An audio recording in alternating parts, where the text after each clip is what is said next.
فزي ما ذكرنا لو واحدة هتاخد بروجستيرون اونلي بيلز، يبقى الحاجة الأساسية إن هي إيه take the pill at the same time every day. ودي من أهم نصيحة إيه نديها لهذه إيه ما أقدرش أقول مريضة، يعني هي إيه عاوزة تعمل contraception إيه مش أكتر أول حالة. في هنا سؤال جميل. 18 month old boy who was previously well developed fever and irritability for 3 days. يعني خدوا بالكم من دي، عنده فيفر لمدة 3 أيام، مفيش أي حاجة فيفر كده. He was not coryzal حتى، ما كانش فيه أعراض العطس والكحة بتاع الأنفلونزا والكلام. Mother tells that she kept giving him antipyretics and the fever subsided spontaneously على اليوم الرابع. On the 4th day بعد antipyretics اللي اديتها له بدأت ايه هو يتحسن كده ايه على اليوم الرابع. Followed by ايه the appearance of this widespread maculopapular rash. هو كان المفروض يبقى فيه صورة راش هنا اهوت. انا ايه هفرجكم الراش اللي المفروض يبقى موجود، اللي هو بيبقى ايه بالشكل ده هوت، وهنا اهوت ظهر راش ماكيلو وايد سبريد.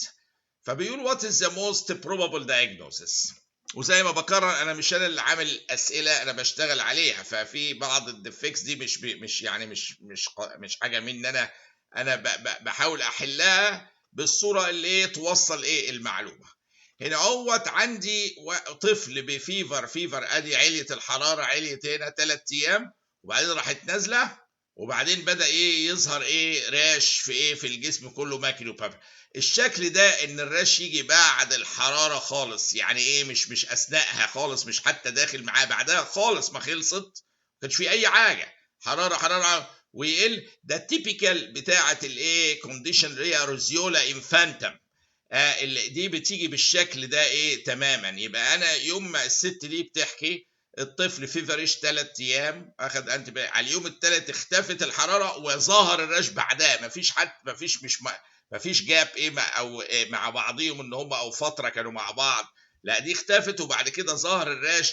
دي تخلينا افكر في ريزيولا انفانتم اللي هي ايه بتيجي بالماكرو بابرال راش كده، وجنرالي بيناين كونديشن من بتيجي الفيفر تستمر وبتبدا تختفي من هنا يبدا يظهر الراش بعدها. دي تيبيكال بتاعه الريزيولا انفانتم فيري كومن في البيدياتريكس. وونس شفنا الراش وشفنا الاعراض بالشكل ده لازم مخنا يروح لتشخيص السيمبل البسيط حاله ريزيولا انفانتم. ونشوف السؤال اللي بعد كده.